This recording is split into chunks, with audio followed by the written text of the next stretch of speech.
अस्सलाम वालेकुम, आप देख रहे हैं पाकिस्तान खबर टीवी और मैं हूँ फातिमा वसीम। जैसे कि हम सब जानते हैं कि न्यू ड्रामास भी आ रहे हैं और साथ ओएसटी भी बहुत अच्छे अच्छे रिलीज़ हो रहे हैं। आज हमारे साथ स्टूडियो में अरिशमान मौजूद हैं, जो कि हैं तो मुल्तान से, बट उन्होंने फ़िलहाल जो इक़्तिदार का ओएसटी है वो इतना कमाल गया है कि उनको 10 मिलियन व्यूज़ उस पर आ चुके हुए हैं। तो उनसे जानते हैं कि उन्होंने अपनी लाइफ जर्नी का वर्क कैसे स्टार्ट की और अब आगे उनका फ्यूचर प्लान क्या है। अस्सलाम वालेकुम। वालेकुम सलाम। कैसे हैं आप? मैं ठीक ठाक हूँ। अच्छा सर, आपको सिंगिंग कैसे इंस्पायर करती है? आपने कब अपना करियर स्टार्ट किया? थोड़ा हमें डिटेल में बताएं। मैंने स्कूल से शुरू स्कूल में जैसे शुरू करते हैं बच्चे, वो एक शुरू में क्लासेस में एक पीरियड होता था जिसमें ना वो गाते थे, तो मैं उधर गाने सुनाता था, तो वैसे भी प्रैक्टिस करता था घर में। ओके। तो उसके अलावा मैंने जब कॉलेज में आया तो फिर हमने एक बैंड बना लिया, तो उसके बाद वो चलता रहा 1-2 साल। फिर उसके बाद मैंने लिखना शुरू कर दिया ना, तो खुद से कंपोज़ करना शुरू कर दिया और म्यूज़िक प्रोडक्शन ना सीखना शुरू कर दी अपने ही घर में, क्योंकि उधर कुछ था नहीं जहाँ से मैं था। सही। तो वहाँ तो गिटारिस्ट भी बहुत मुश्किल से मिलते हैं। अच्छा। तो फिर मैंने सीखना शुरू कर दिया घर में ही। तो सीखते सीखते फिर मैंने एक गाना बनाया था, ठीक है। फिर मैंने जाके रिकॉर्ड किया 2015 में शायद। तो फिर हमने रिलीज़ किया वो गाना, तो वो गाना अच्छा चल गया था उस टाइम पे।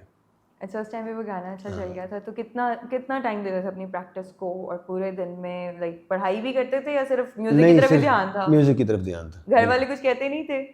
कहते थे, क्यों नहीं कहते क्या कहते कहते थे? कि अपना टाइम वेस्ट ना करो, पढ़ो तुम, पहले ये एजुकेशन कंप्लीट कर लो, उसके बाद आप करो म्यूज़िक करो। लेकिन करना तो म्यूज़िक था ना, तो साथ साथ स्टडी भी और साथ साथ म्यूज़िक भी। तो फैमिली बैकग्राउंड आपका कैसा था वो बताएं, थोड़ा सा ये भी खुल के बताएं, क्योंकि मुझे पता है कि फैमिली ज़रूर डांटती है जब बच्चा पढ़ाई से हट के म्यूज़िक की तरफ लग जाए। मारते भी थे अच्छा। और डांटते भी थे कि ओके। घर जल्दी आया करो, क्योंकि हम जब प्रैक्टिस करने जाते थे, मैं किसी के घर होता था, दोस्त के घर होता था, तो ओके। हम वहाँ प्रैक्टिस करते थे और काफ़ी लेट हो जाता था।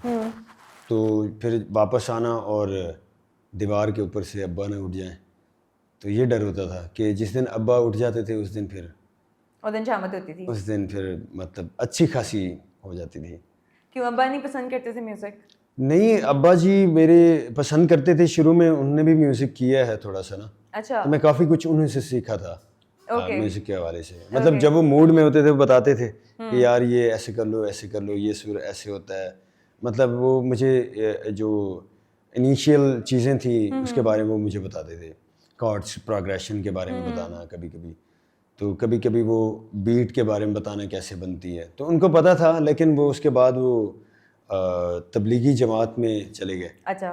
तो उसके अलावा फिर मेरी ज़्यादा बेइज्जती होती थी, तो मार भी पड़ती थी। खैर, तो ये तो चलता रहता है, क्योंकि वो ये सोचते हैं कि ये बच्चा जो है ना अपना टाइम वेस्ट कर रहा है, तो इस लिहाज से वो सोचते हैं कि इसको ना कोई और काम करना चाहिए, पढ़ना भी चाहिए, ये कोई डॉक्टर बन जाए, उसके बाद ये जो मर्जी करता रहे, कोई मसला नहीं। अच्छा, पहले डॉक्टर बनना ज़रूरी है। हाँ, ये ज़रूरी है। हाँ, ताकि आवाज़ सुन के अगर किसी को हार्ट अटैक आए तो उसका फिर हार्ट ठीक हाँ, भी कर ले। उसका हार्ट ठीक भी कर, बिल्कुल ऐसे ही है। अच्छा, तो उनकी विश से आप डॉक्टर बने, आप बन के म्यूजिशियन।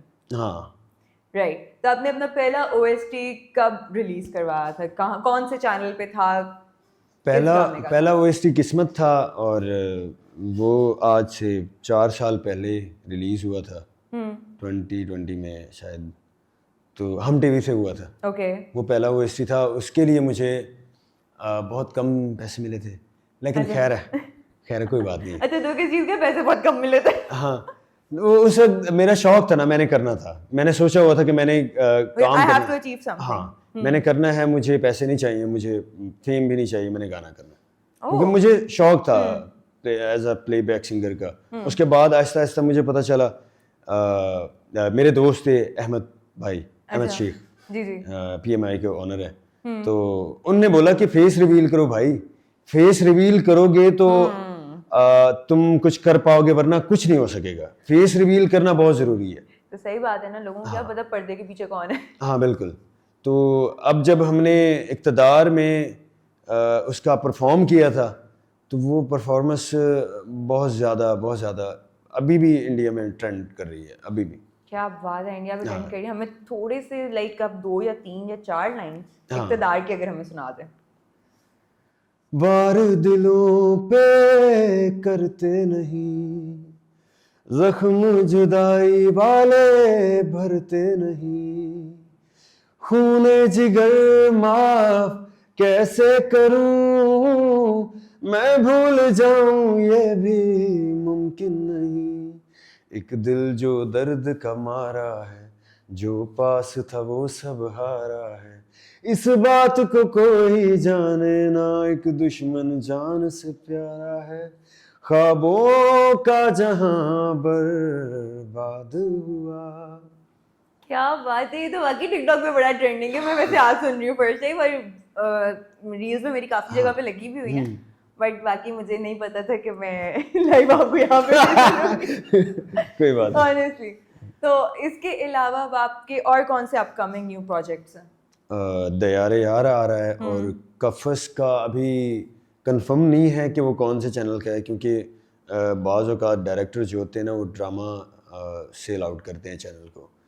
जब चैनल के पास कुछ नहीं होता, स्लॉट खाली होते हैं, तो फिर वो कुछ ऐसे डायरेक्टर्स के पास भी जाते हैं जो ऑलरेडी काम करके बैठे होते हैं। उनका अभी नहीं पता वो कौन से चैनल से जाएगा, हमसे जाएगा या ग्रीन से, अभी कह नहीं सकते कुछ। लेकिन दयारे यार जो है वो अनाउंस हो चुका है ग्रीन पे, तो वो कमिंग सून है इंशाल्लाह। चलो इंशाल्लाह, थैंक गॉड। और अच्छा, अब ये तो हो गया आपकी लाइफ के ऊपर, आप आगे मुल्तान से लाहौर आके अपने लाइक कर रहे हैं, अपने सारे प्रोजेक्ट्स भी साथ साथ कर रहे हैं, सिंगिंग भी कर रहे हैं। आपने मेन सिंगिंग का जो अपना सीखा, ट्रेनिंग ली, किससे ली, कैसे ली, या खुद ली? हमारे उधर ना मुजफ्फरगढ़ में ना एक मतलब एक कंपटीशन था, वो इस्लामाबाद में था।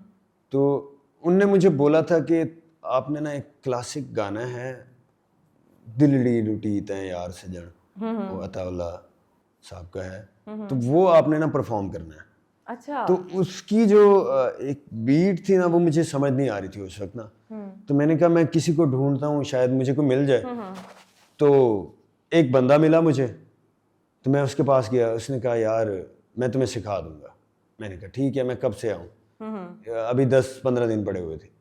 तो उसने मुझे बोला कि कल से आओ, एक बकरा, 2 सूट, अच्छा, और एक मिठाई का डब्बा।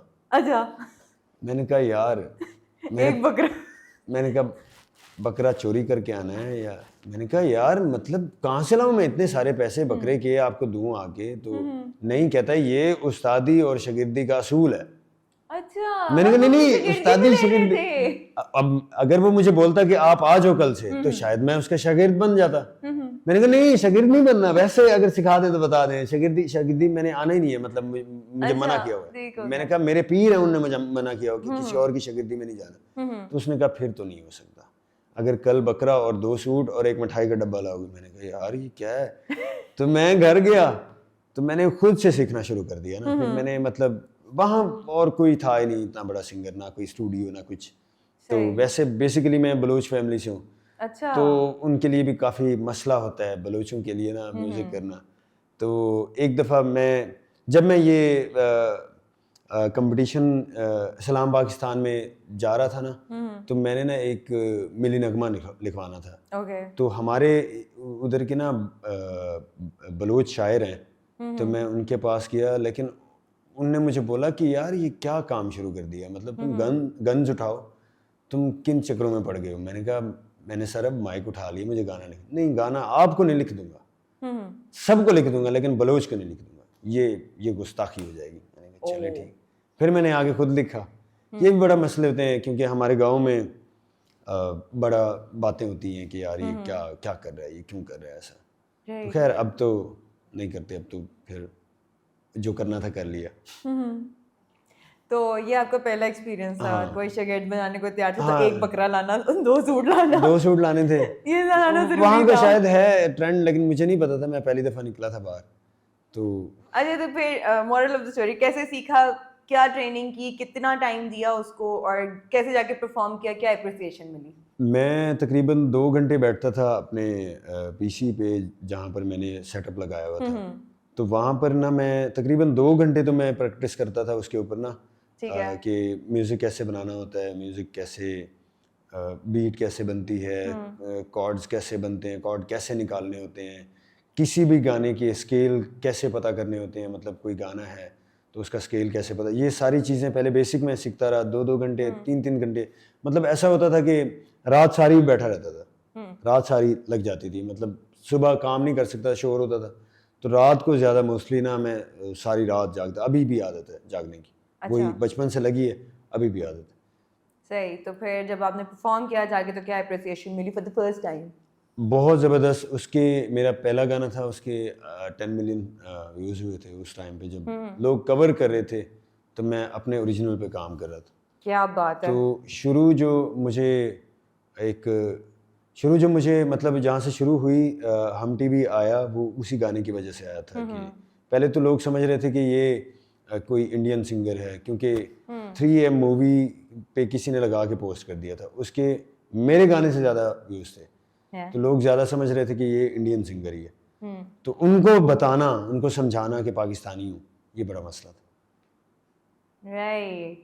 अच्छा, ये तो हो गई आपके अभी तक के एक्सपीरियंस की बात, आपकी लाइफ के बारे में बात होगी। अब नेक्स्ट जो मैं आपसे क्वेश्चन पूछने जा रही हूँ, दैट्स अबाउट पाकिस्तान इंडस्ट्री। आपको क्या लगता है कि पाकिस्तान इंडस्ट्री में काम करने का स्कोप ज़्यादा है या इंटरनेशनली ज़्यादा है? आपने अगर काम किया इंटरनेशनल लेवल पे अभी तक, तो किसका लगता है आपको कि ज़्यादा फ़ायदा है? इंटरनेशनल ज़्यादा ही होगा ना, किया बड़ी काम? मार्केट नहीं, काम तो नहीं किया। विश है हाँ, इंटरनेशनल लेवल पे हाँ, काम करने की, बिल्कुल। कोई कोलैब करने की अरिजीत सिंह के साथ या हाँ, किसी के बिल्कुल, साथ? बिल्कुल। और इसके अलावा जो पाकिस्तानी इंडस्ट्री, आपको क्या लगता है कहाँ जा रही है, किस रुक जाके बैठ रही है? क्या they are paying good to their artist? Talent की कदर है इन शॉर्ट? नहीं है। नहीं नहीं है, नहीं है, मतलब टैलेंट की कदर अच्छा, तो, नहीं एनर्जी के साथ था और है बिल्कुल ही डाउन था। मतलब हम कुछ ज़्यादा बोल नहीं सकते, और मतलब हकीकत तो ये है कि नहीं है।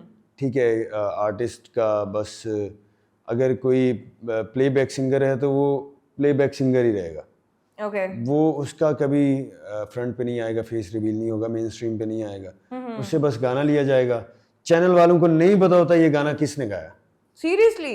ये सिर्फ डायरेक्टर को पता होता है ये गाना अरशमान ने गाया। वो आगे फिर मैं डायरेक्टर को खुद से नाम लिख के दूंगा सबके कि मैं सिंगर हूँ, ये लाजमी उनको बताना है मैं सिंगर हूँ, क्योंकि वो अंधे हैं, वो अगर उनको नाम नहीं पता वो कुछ भी लिख देंगे।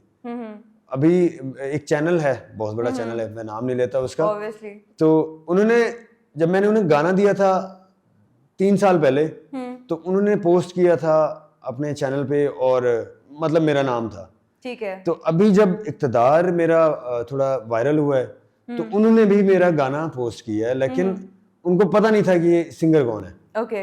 ठीक है, उनने फिर डायरेक्टर से पूछा होगा, लेकिन वो डायरेक्टर तक नहीं पहुंच सके होंगे, फिर उन्होंने डायरेक्टर में किसी और का नाम लिख दिया, तो मेरे नाम में नूर अली का नाम लिख दिया, तो ऐसे ना नीचे कंपोजिशन में, लिरिक्स में, हर जगह पे अजीब अजीब नाम लिख दिए।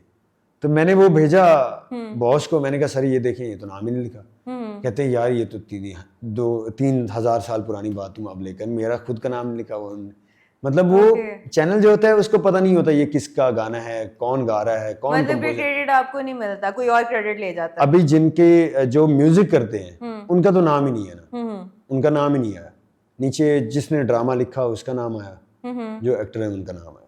वैसे कई ओएसटी ड्रामास में मैं भी देखती हूँ नीचे सिंगर का नाम आया होता है। सिंगर का नाम दे देते हैं क्योंकि वो सिंगर है, बाकी जो लिरिक्स वाला है, कंपोजिशन हो गया, लिरिकल हो गया, वो सारा नहीं होता। हाँ, इनके बारे में कुछ भी नहीं होता है, इनका पूछता ही कोई नहीं है। लेकिन मैं बताना चाहता हूँ ये जो गाना था इक़्तिदार, ये फातिमा नजीब ने लिखा था।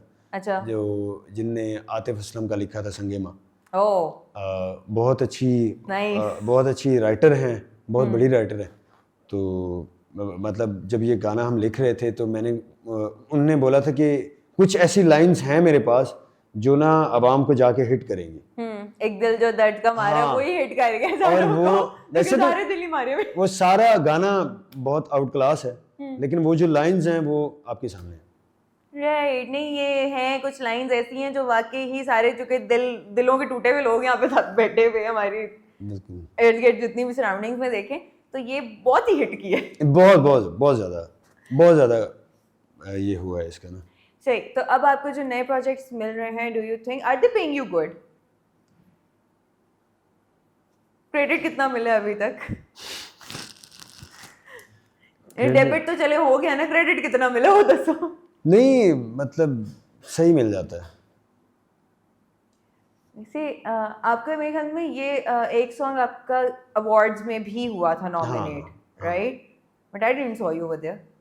नहीं अवार्ड में, अवार्ड भी मिला है? अवार्ड मिला है ना। अवार्ड मिला है तो कहाँ है? अवार्ड उसको मिला है जिसने म्यूजिक किया है। ओके। हाँ अच्छा वो म्यूजिक जो था, वो म्यूजिक मैंने पूरा बनाया हुआ था घर में ही, उसका डेमो।